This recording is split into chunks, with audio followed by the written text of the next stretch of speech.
You're listening to another episode of Open Source CXO, the podcast designed to share insights on how to excel in your business using technology, regardless of the industry. Host Robert Kehoe is a self-taught software developer who has grown to the role of CEO. Renowned for his collaborations with organizations such as Stanford University, Nelnet, and Louis Vuitton, he continually seeks new challenges to conquer in the world of tech. Accompanying him is Don Blackburn, a veteran COO with over 25 years of experience in cultivating diverse relationships and driving innovation in various technical projects. Each week, they'll be sitting down with some of the nation's foremost technology leaders to develop an open source playbook, drawing from their firsthand experiences in the field. Let's talk some tech.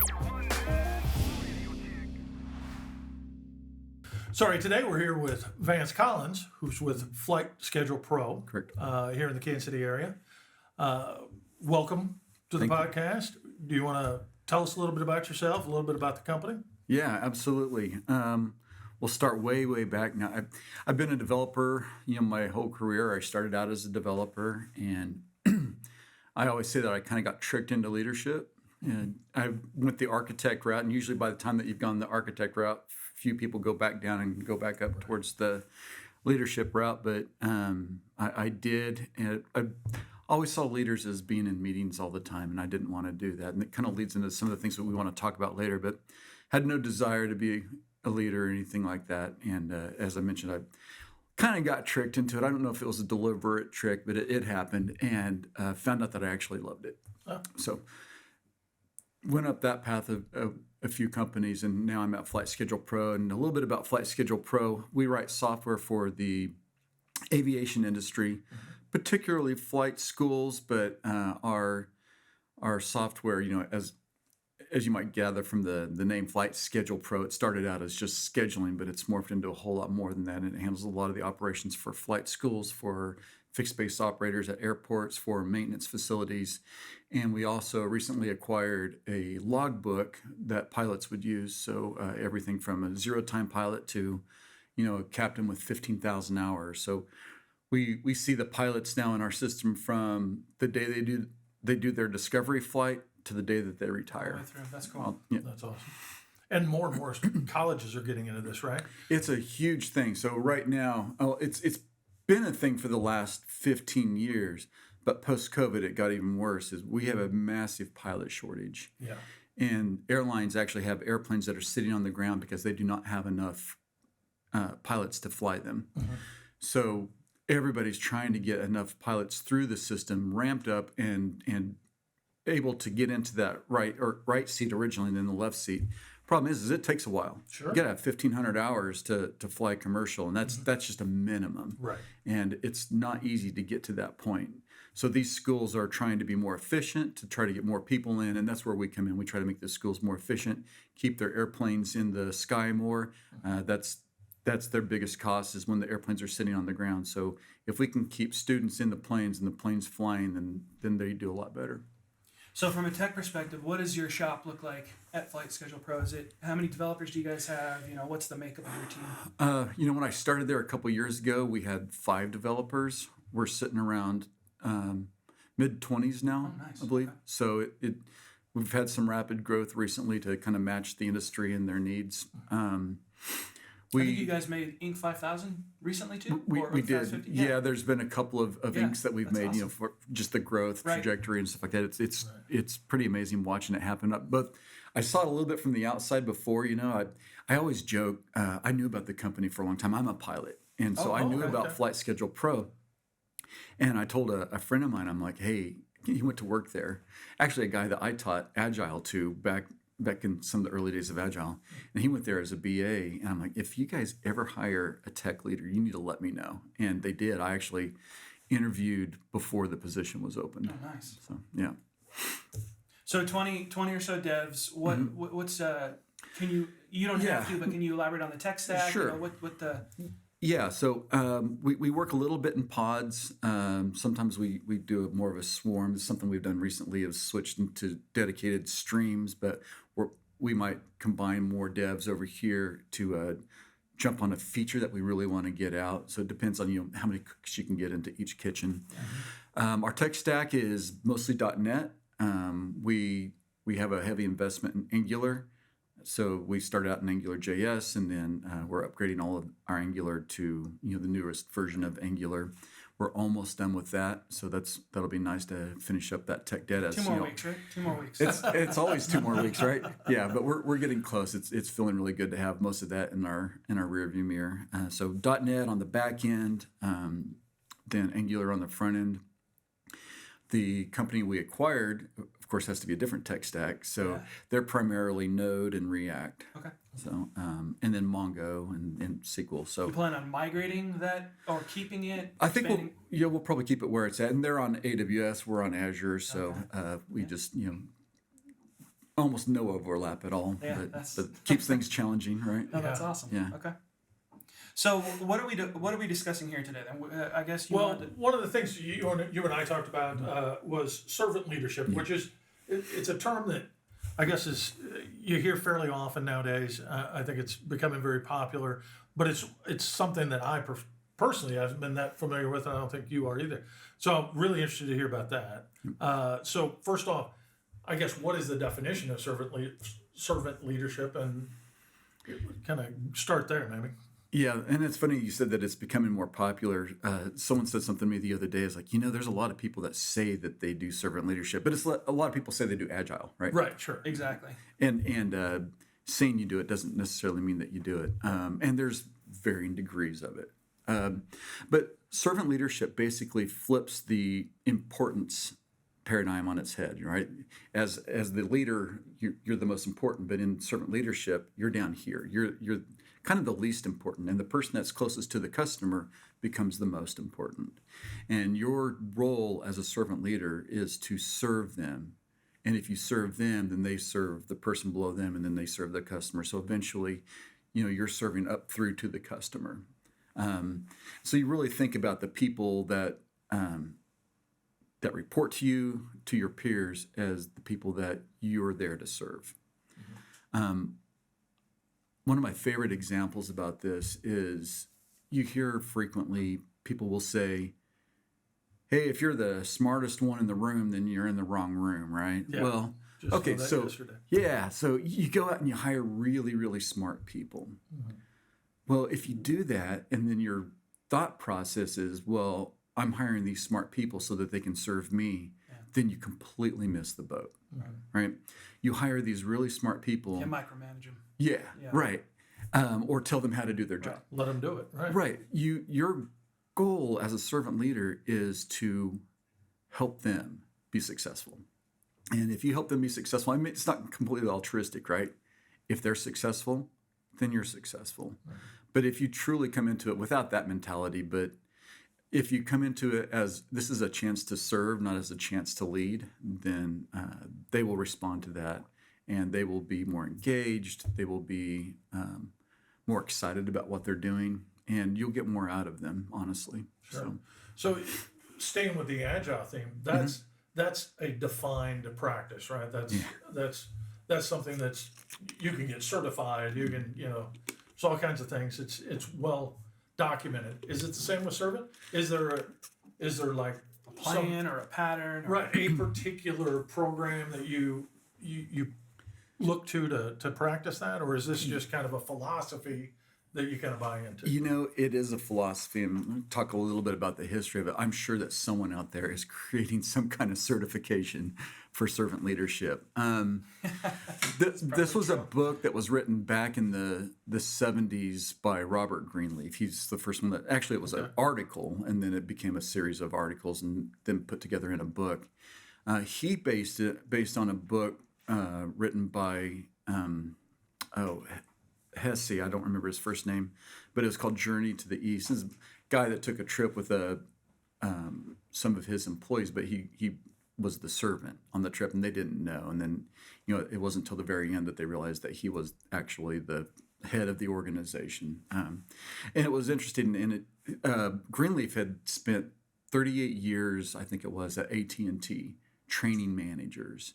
And from all of that experience, and seeing some of the things, and this was kind of a result of social upheaval in the late 60s and early 70s, seeing what was going on there and that people weren't really being there for the people, for the community, for the organizations.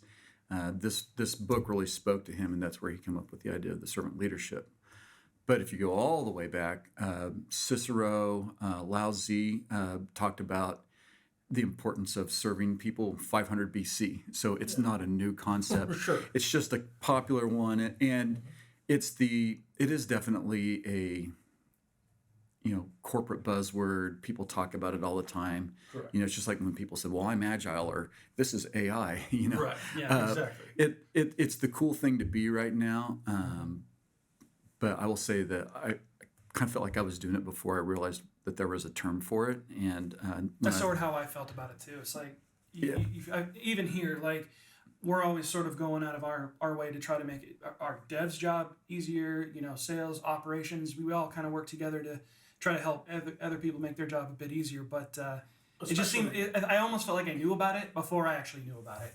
Especially if it's customer centric, right? Mm-hmm. It's all at the end of the day. It's all about the best possible way to deliver for the customer. So now, one question I had. Obviously, we're a small company. I'm not entirely certain how big your company is, but so for us, incorporating something like that would be not a huge undertaking. What about very big companies? How would one go and sort of transition into servant-based leadership from like an enterprise perspective even? Yeah, that's really interesting. So you can think of it in two ways. You can think of a servant leadership as the individual, right? So I can be a leader inside of a huge organization that is total command and control, authoritarian, autocratic. But within my org, I could flip that pyramid just for the org and be a servant leader there. But Greenleaf talked about, his second article was how the organization needs to be the servant leader, and it's servant leadership for the organization. And what that means is, are the processes in place to support the person? Do you value the people? Do you take the long approach with the people and build them up and make sure that they have the empowerment and the support to do what they want to do? So that has to come from the top. You can be a servant leader within an organization that doesn't have a top-level servant leadership, but if you really want that in an organization, I say it has to start at the top. It actually has to start, at the bottom and then work its way up. Right. And it's completely possible in the largest of organizations, but it is easier to implement in the smaller ones for sure. That makes sense. Yeah.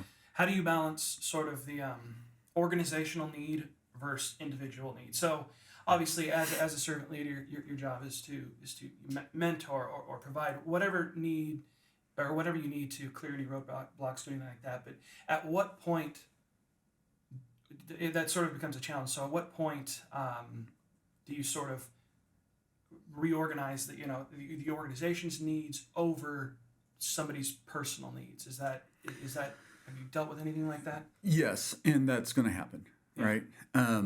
So there's kind of 10 concepts of 10 bullet points, if you will, in any list of what servant leadership is.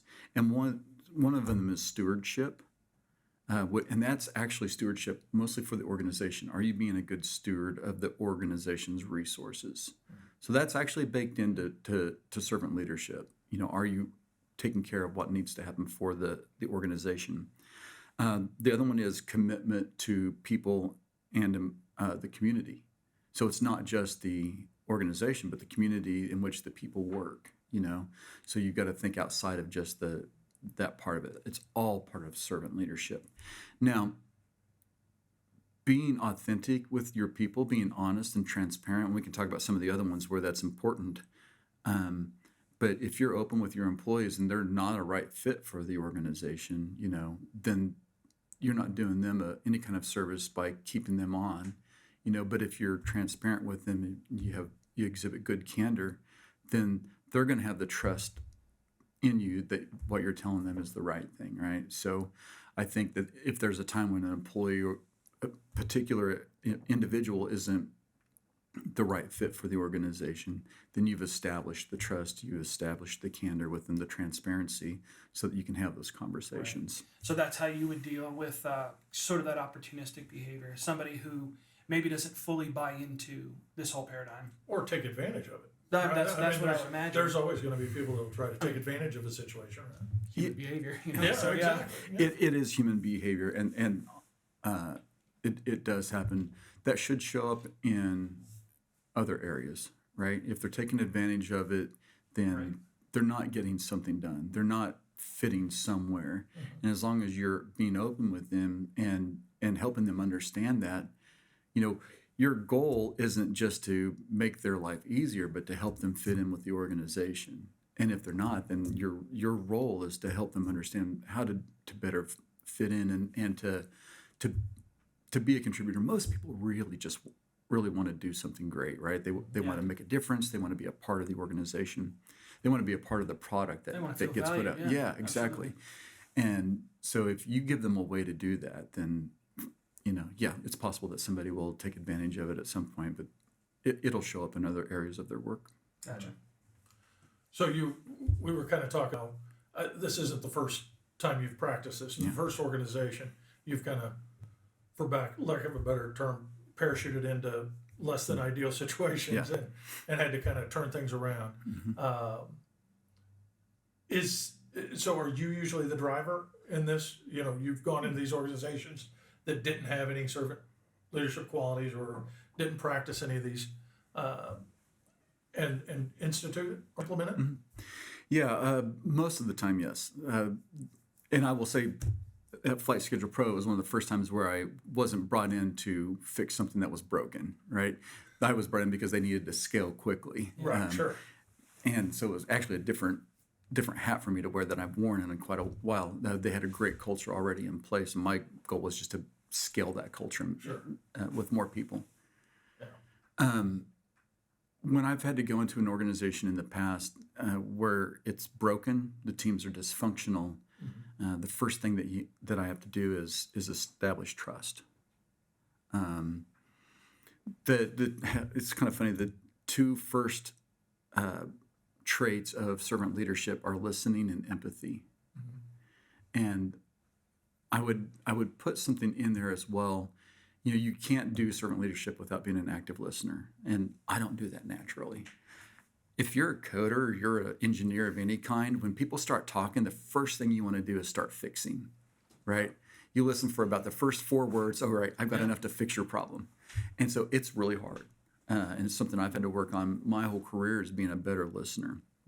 But that's first thing that you got to do. You go into these organizations, you listen to people.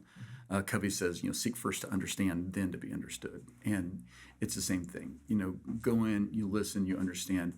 You empathize with people, right?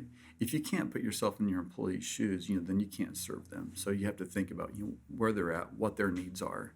And it helps to build that bridge between what their needs are and what the company's needs are if you understand what their needs are. It's pretty easy to understand what the company needs, but if you don't understand what the employee needs, then you can't build that bridge. So building that trust is critical. Sometimes it's going in and showing them, hey, let me jump in and do some code with you so that they know that the old man can still throw down with them. But other times it's just establishing, hey, you made a mistake. Cool, we'd all do. Let's learn from it and move on. And you don't berate them in front of others. And being able to establish that trust is absolutely the most critical thing when you parachute into a dysfunctional team. I had one group that I went into, and the VP said, you're probably going to have to let everyone go and start over. Oh. And I'm like, wow, pretty harsh. And I got to the team, and I was working with them and listening. It was a morale issue, man. Their get up and go had just gone up and went. And the rest of the org just beat up on this particular team. They were kind of the whipping boy of the whole organization, and so I talked to them. It's like, what's getting you the most? And like, well, man, these people just keep coming in and hammering on us for blah, blah, blah. Like, okay, cool. So I was able to put myself as a shield in front of that. It's like, okay, business, if you have a problem, come talk to me, right? And so I shielded those guys from that originally. And then one of the first things that we did is like, okay, we need to establish some KPIs, right? So all leaders come in, they have their own KPIs. Let's talk about morale. Every sprint, at the end of every sprint, you're going to give me a piece of paper without your name on it with a 0 to 100, and you're going to tell me how you're feeling today. And we did that every sprint. And I think we started at like 30, you know, 0 to 100. It was not great. Yeah. As we got a win, as I first started protecting them from the organization and shielding them from a little bit of that heat, it started inching up. And it was so interesting because of all the KPIs, every single one of them was exactly in parallel with their morale. Wow. And as the morale went up, and maybe it was the other way around. Maybe they had a success and the morale went up. Mm-hmm. But I will say that they absolutely went up together. So when you go into a dysfunctional team, listen, empathize, establish trust. No, that makes a lot of sense. Do you find do you find it hard to balance sort of especially from a developer perspective? You know, there's deadlines, there's issues you need to jump in and fix quickly. Do you ever find that it's hard to balance sort of the time commitment that it takes to be a servant leader and delivering things and helping them out and mentoring them and providing that? And on the flip side of that, do you feel like you ever spend too much time with any one person? Does that get back to the whole they're just not a right fit conversation? Like, what are your thoughts there? Yeah, so it's a balance, right? There's no black and white. And servant leadership is not the right leadership style for every organization. I watched a guy say, can you imagine servant leadership in the military? Yeah. No, you know, it's not right for it. Right, sure. And companies that are needing quick turns, you know, hey, we need this org flipped around in a month. And, you know, it takes a while to establish that trust, right. Establish that style of leadership. So, yeah, there is a balance there. And it's funny, we're talking about servant leadership and I'm speaking as if I'm an expert. I am not. I fail at this every single day. I fail at this. But part of that is also being a servant to myself and, you know, recognizing, hey, you know, build myself up. How can I get better next time? How can I be a better servant leader next time? And that one of the traits of a servant leader is self-awareness, by the way. So we'll talk about that a little bit. But yeah, the speed at which it happens doesn't always jive with organizational speed, right? And so you have to be mindful of that. You know, hey, most of the time in these days where people aren't saying, hey, would you spend some time with the team and kind of get to know them and make them feel good about things? So,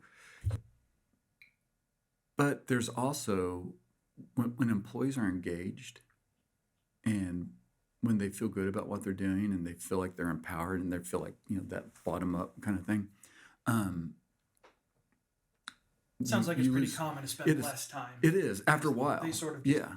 And the churn goes away, right? Yeah. So, you know, if you can give it a little bit of time to develop, you know, you keep your developers, they stay engaged. And if you hire right, which by the way, I always say hiring is 90% of my job. If I hire correctly, then the rest of this is just easy. Yeah. So getting them there and getting them empowered and hiring the right people, there's really not a whole lot I have to do after that. So that brings up another topic I was going to ask about was the fatigue aspect of it. Does it ever get exhausting having to,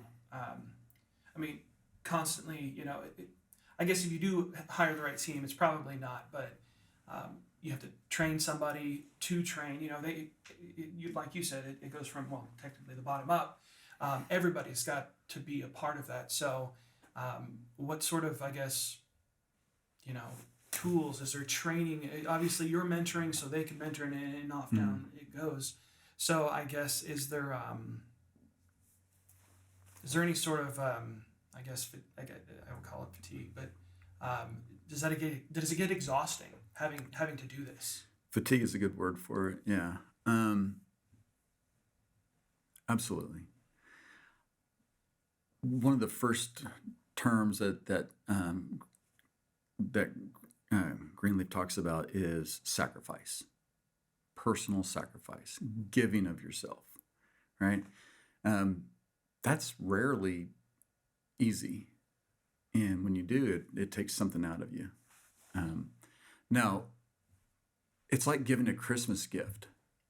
And then, this is an analogy. I'm building it as we're speaking, but it's Christmas time. Right. I'm thinking about it, but it takes money out of your wallet, takes money out of your coffers, it takes away resources. And so you could say, well, that hurts. But man, the better gift Almost that you're able, empowers you a little bit. it is, and Find joy in it. seeing the joy Yeah. in the receiver, and especially once you get to a certain age, you're like, man, don't give me a gift. I just want to give, you know. Sure. But you have to be able to receive as well. But I think it's a lot like that. You know, yeah, it takes money out of your wallet to give a gift, but man, what you get back and seeing that you've enriched their lives somehow is absolutely worth it.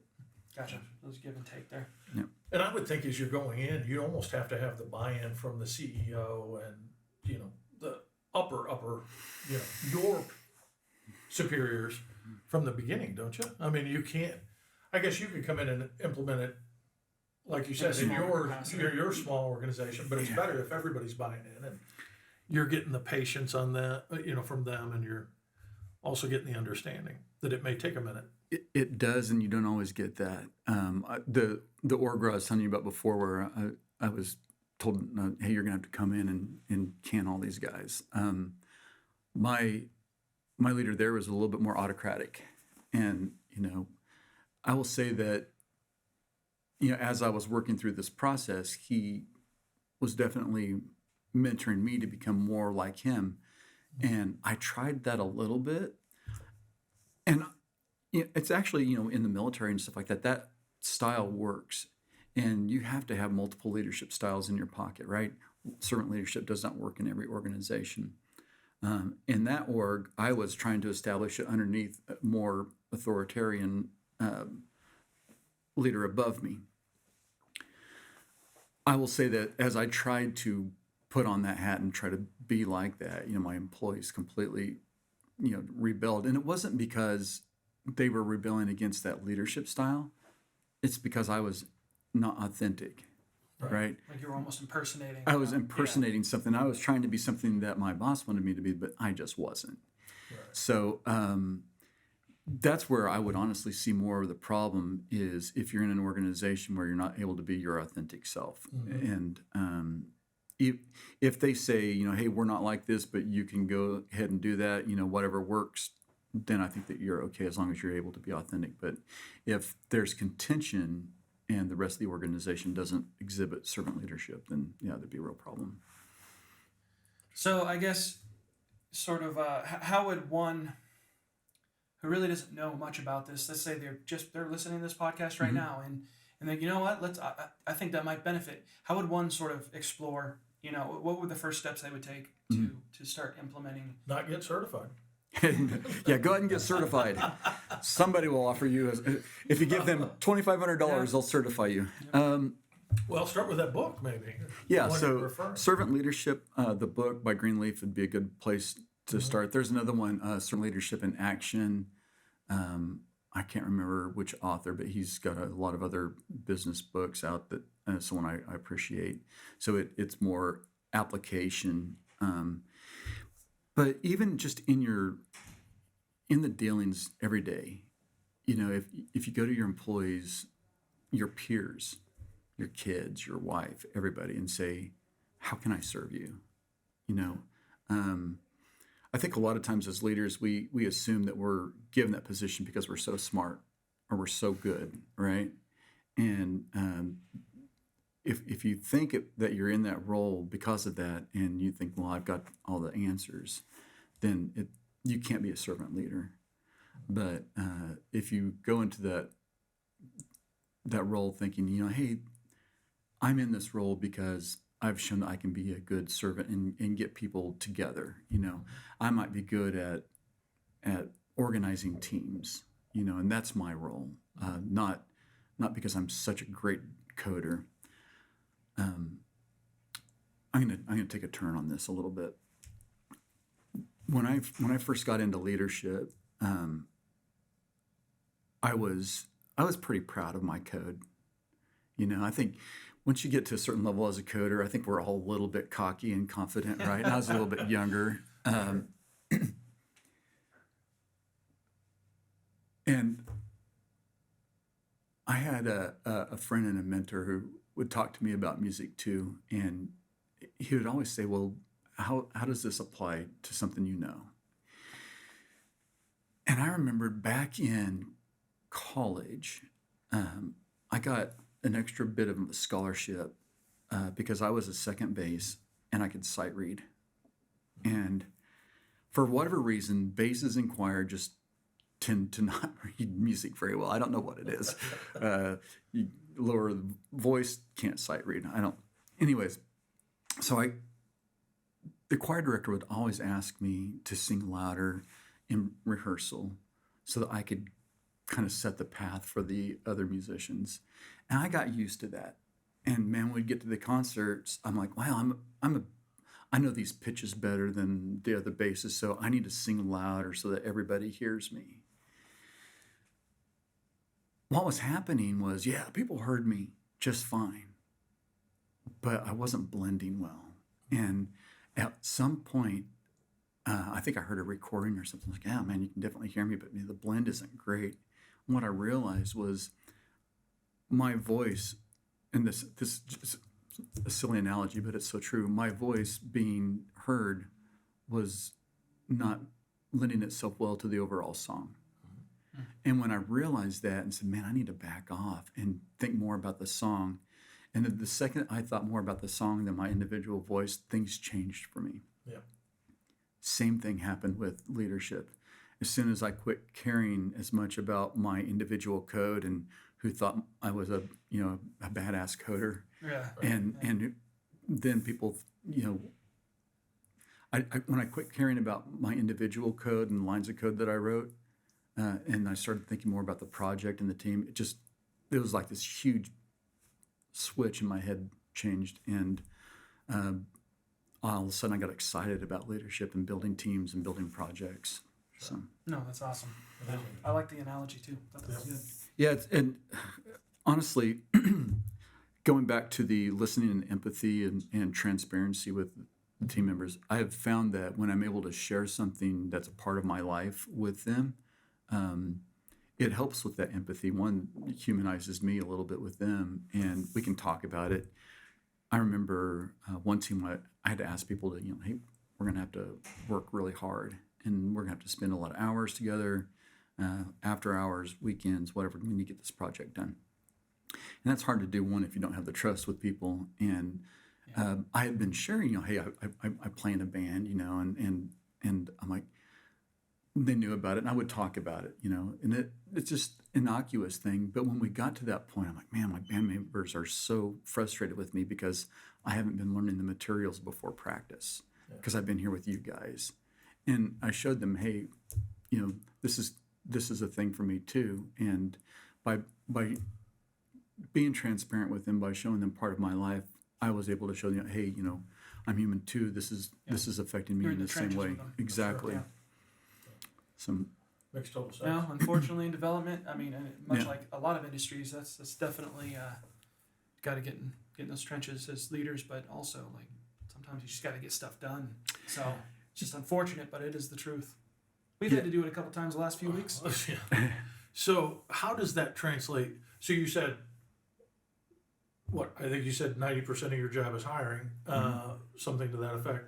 So how does that translate to hiring? What are you looking for in a candidate then that is going to fit into that kind of a model? Because how do you aside identify from skill set, in a obviously. 1-hour interview? How do you identify this is somebody that's going to get it right? They're going to fit in perfectly, and they're going to get Or is it how trial we and do error? things. Yeah, it's not trial and error. Okay. You're fired after a month. I'm sorry, I made a horrible mistake.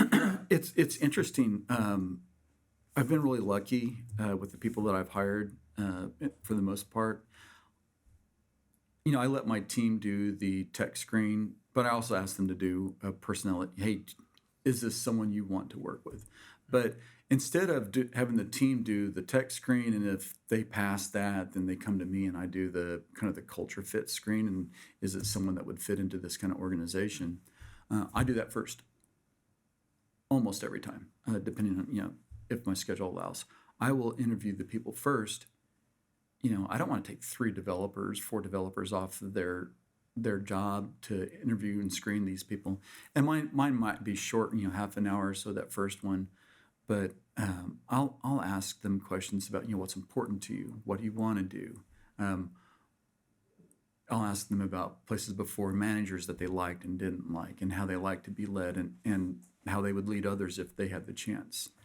And that usually gives me a pretty good indication of someone that's going to fit into that kind of organization. So you prioritize culture fit over even skill set. I mean, obviously they could be the best program in the world, but if they don't fit, how do you feel about that whole philosophy? Do you feel like that works out, you know? Yeah, so fortunately I coded enough. I'll ask a few questions.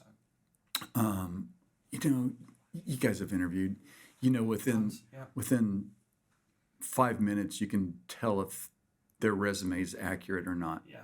Yeah, you may not get down to the details of, you know, have you used hooks in React or whatever, you know, but you can tell that they've been around the block, you know. So I'll ask those first level kind of you know, BS questions. You know, is your resume a little bit of fluff here?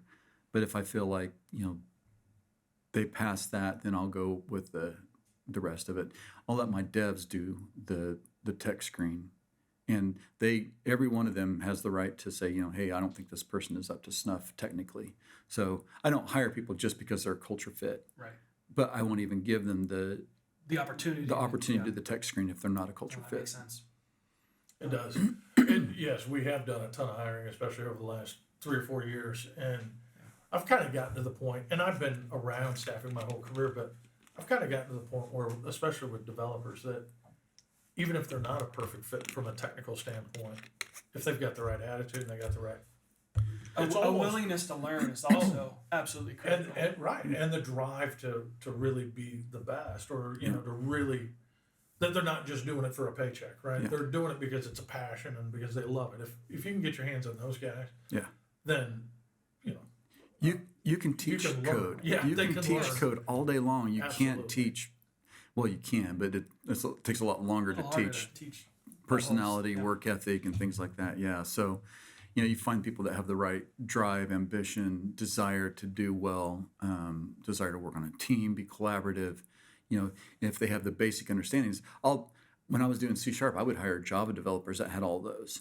So they may have a transition period, of a couple months of taking those skills and becoming a C# developer. Mm-hmm. But if they had everything else and they had, a strong coding background, like, well, okay, yeah, I know you don't know every .NET library out there, but you've got everything else. I know you will learn it, and you're the kind of there's person I want on my resources. team. Yeah. You got resources available to you. You can Right. figure it out pretty quickly. Absolutely. Do you share that with the candidates as they're coming in? Say, hey, this is what our management style is in this organization. You No, know, you no. just kind of focus on them. Pleasant surprise. That way, when I fail, then they're not upset. You don't want to overpromise Yeah. and underdeliver. How would you measure the success of this? Like, what do you look for as the outcome? Obviously, morale, I think, would be a good indicator. The ability to still get stuff done is probably pretty critical. But what would you say, is there anything else aside from that you'd say, okay, we we look at these things, and if these are all, what would you use to measure is the question, I guess. Obviously, getting stuff done, executing. That at the end of the day, if that doesn't happen, then this leadership style is not useful, right? Sure. Then we're just all good buddies, and Right. so that has to be up there. Employee churn is a good measurement. Yeah. If I find that in this style, if you engage people, you empower them, and they like what they're doing, and you hire other people like that, you have very low churn. Yeah. Let me ask you a question about churn, because it's something that I've always sort of thought about. I haven't really heard anybody kind of ask it this way, but what's the problem with churn? If there are developers out there on the market, obviously there are tons of people looking for jobs right now. It's very unfortunate. Now, I'm not saying I'm an advocate for churn. That's not what this question is. But if there are developers out there and you hire somebody and, let's say your leadership's broke, whatever it could be, what is the biggest problem of letting somebody go or them leaving and you just pulling in somebody new? Mm-hmm.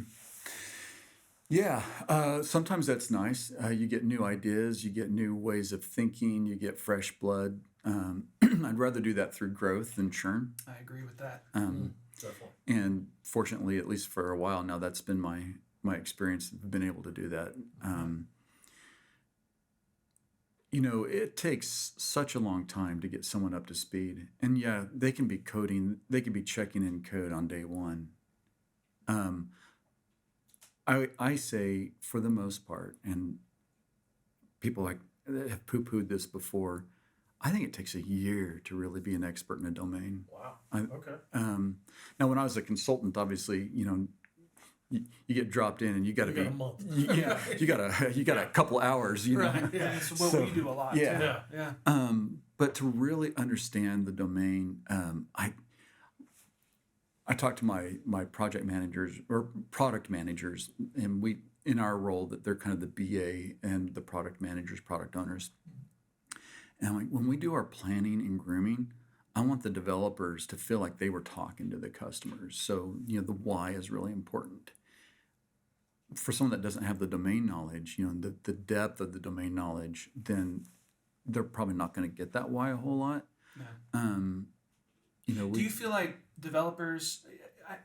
It's kind of hard to say. There are certain. It may not be just developers. It could, this is what we deal with constantly. So, company full of developers, but we've noticed. I mean, not everybody. Everybody's different, and maybe this leadership style sort of lends some, aid to this. But, in the beginning, they'll crush it. They'll work hard. They're gonna go that extra mile, but that slows down. So I'm curious, churn versus something like that. Again, I'm not advocating for it. I'm trying to challenge the idea, I guess. I'm just curious, do you see that this sort of servant-based leadership kind of helps some of that, keeps the morale up, keeps them engaged and really productive?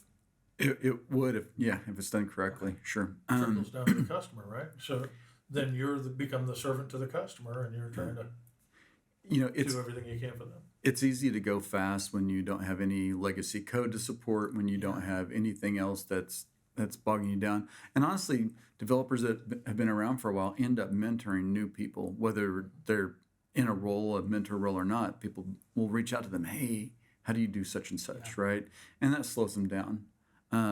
So if that's happening, it's just a matter of understanding that and seeing that that's happening. If someone's getting complacent or their engagement's lowered, then having that listening and the empathy, Figure out what that's the reasons, man, that's where you do that. Knowing the whole person, one of the traits of servant leadership is healing, and not as in going in and fixing them, but understanding the whole person. Right, and that's actually what healing means, is to make a person whole. And so if you're able to do that throughout their term, and not just when they come on board, but you're doing that all the time. And this is a great point, if you're teaching your managers and their tech leads and their senior level to do that, and that trickles down, then they're doing it on a day-to-day basis, and so that engagement should stay up. But if you're only able to talk to your devs, once a quarter, then in between times they may lose some of that engagement. I was going to say, because I got to think some of your more experienced staff, the folks that are your managers or your team leads and stuff that have been in the industry for 10 plus years and things like that, have maybe never experienced that. They've maybe been in organizations that were very Command and control. Yeah. command and control, right? The boss, whatever the boss says, you do, right? Kind of mentality. So it's got to be an adjustment for them too, and they got to get on board. Otherwise, what you're doing doesn't trickle all the way to the employee. It could kind of get stonewalled in the middle there. Oh yeah, well, so you talk about the pyramid, right? And you start at the bottom. Everybody's got to buy it. If your pyramid does this, and then you got a pyramid like that, it's broken. Yeah. So from you being a servant to let's say I'm a VP, right? And I've got managers underneath me. If they're not that to their employees, then the whole system just breaks down. And because it's got to trickle all the way down to the customer. Right. And so, part of that's, leading by example. Part of that's, just actively asking questions, talking about it, I've recently had someone that was struggling, and so the question was how have you approached that person? And I told them exactly what I wanted them to do, you know. And I'm like, well, that's great, and it's really important to create accountability and set expectations. But did you figure out why they're not doing what you want them to do? What are their blockers? And so go and ask, how can you help them? Don't tell them what to do, set expectations, be clear about that, and then figure out how you can help them. Right. So it has to happen all the way down or all the way up. Do you guys run a distributed team, or are they here locally? We have a few developers here. Okay. When I started here, almost everyone was here, but it wasn't long before we got branched out. So, do you feel like this is still just as feasible to manage kind of remotely as it harder is? A little bit. Oh, I would think, Yeah. It is harder. You don't get that personal. Exactly. It's easier to talk to somebody You can do face it. to You can face. do it on Zoom. And like all my one-on-ones, I require that we have our cameras on and stuff like that. And in certain meetings, I ask that everyone turn their camera on. Not because I'm trying to be a butt or make sure that they're working, but I think that interaction is important once in a while. If we're just talking about a tech problem, we don't need to have our cameras on. But when we're discussing how we want to approach things, let's turn our cameras on and see each other, look each other in the eyeball through our cameras. It's not the same as in person, but yeah. So you guys are all kind of in the U.S. though? I have one developer that's in Australia. Oh, okay. Actually, I got one in Australia, one in the Philippines. And we've had different projects where we would hire people offshore to do different projects. Mm-hmm. So do you try to? I can imagine there's a lot of companies who go completely distributed and have teams in either Pakistan or wherever, all over the world.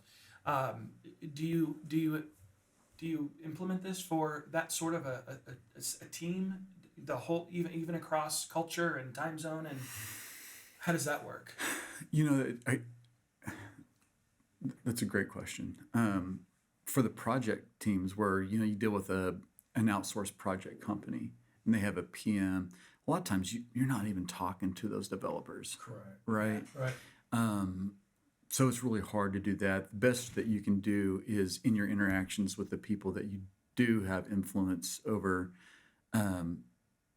you approach that style with them and hope that they're trickling it down with them.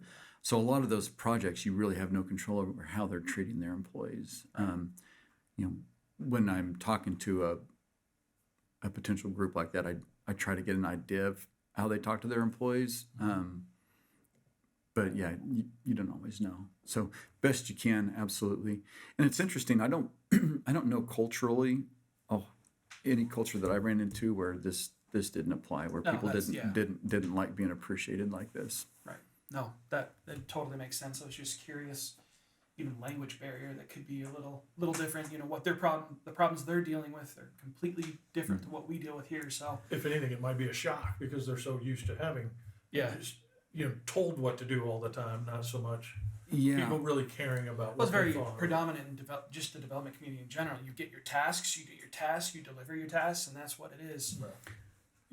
That's absolutely right. I mean, I can't assume that I know culturally what everyone else is going to. I'm going to go into those conversations with my own blinders, and I'll do my best. But I'm sure that there's been plenty of times where I missed a cultural clue that they were giving me. So that's you do the best that you can. Do the best you can. Right. That makes sense. I could see this really catching on a lot. It seems like, if you're talking about the different generations, of people, I could see this really catching on very well with, whatever it is, Gen Z now and Gen X and so forth. It just seems like it's kind of trending. Well, they want to be valued, that's what. And they want to be heard, and they want to be, and it's not necessarily work is everything, right? You got a balance and so forth, and I think I can see it being huge. Are you not Gen Z? It's Just missed it. That's I'm funny. Just 1 year outside. So I have a kid and had 3 stepkids that all millennials. I've been teaching. I taught for over a decade, and so most of my students were millennials and some Gen Z. And there is a difference. just in the way that they approach work, what they're wanting to get out of work. I'd say servant leadership works extremely well with them because they do want to feel like they're making a difference. Yeah. They like that transparency and the openness. They do tend to try to turn off, the job when they go home. For me, it's kind of embedded in my life, whether I'm in the office or not. Yeah. So it's a little bit different, but yeah, it is a good point that different generations respond to it differently. I actually, in Toastmasters, I had a speech about managing millennials, and because it was different, and it's a different approach that and you can't say, well, everyone that's in this age group acts a certain way, and you apply it across the board. But there is as the generations have changed, there's a different look, and people have different expectations of their job. And I can't take the work ethic I had, growing up in the 80s, and I started mowing lawns when I was in the 6th grade and throwing hay in the 8th grade. I had a very different work ethic, and my thoughts of work are different than what I expect, some 25-year-old kid right out of college to have. Right. Yeah, that makes sense. Sure. Yeah. Well, one of the biggest ones that we didn't talk about was self-awareness, and that's kind of a journey I've been on recently. Is just more of that. But you can get real deep into a rabbit hole. Talk about mysticism and stuff there. I'm not. But years ago, I was going through a marriage separation, and I decided to go through some counseling to work on my triggers. And what I found was this therapy that I was going through made me a way better manager and employee. Really? Yeah, and it was just amazing. Like, working on myself made me such a better leader, and that self-awareness. And I don't know if you've familiar with Viktor Frankl, but you've probably heard the topic of that space between stimulus and response. And for the people with, there's also the new popular emotional intelligence, right? EQ. Yeah. EQ really is about that space between stimulus and response. If you can increase that space and spend more time in there, that's where your really good reasoning comes into play. They talk about, you've got your amygdala, and it's wired to respond immediately, right? A car's coming at you, you slam on your brakes or you swerve or whatever, right? You don't want, your prefrontal cortex to be thinking about things, right? But if you can, when you're dealing with employees, if you can pause that amygdala response, that immediate response, and bring it up into your prefrontal cortex where you're thinking about things. And a good example is you walk downstairs and there's a coat on a coat hanger, and you jump because you think it's a bad guy. Yeah. Right. Well, that's the amygdala. But if you gave your prefrontal cortex a minute to think about it, it's like, man, I didn't need to put my fists up. It's just a coat. Right. Doing that in leadership, in life, if someone trips your trigger, that stimulus, instead of just going right to a response, if you can put a little bit of It's a very minutes. hard thing to do. Oh my God. It's an extremely hard thing to do because you're kind of wired that way, right? And that is emotional intelligence in a nutshell, right? If you can take that period, and I would say that mine was so tight it overlapped, like there was none, and I'm still, a student of this. How do I pry a little wedge in there and start creating some more space in there? So there's somebody said, and the quote is something to the effect of, too many people listen to respond versus listen to understand. Kind of goes along the same lines, right? I think you're wired to, in the conversation, to respond. You're always formulating a response to what the other person's saying instead of really focusing on understanding what they're saying and then stop and then formulating a response and say, and it's very true. I catch myself in it all the time, right? Because it's hard to train yourself to do that. That's part of that listening that's so critical in servant leadership. And I told you that's one, as a developer, as an engineer, as a fixer, man, I struggle with that, right? Yeah. I do too.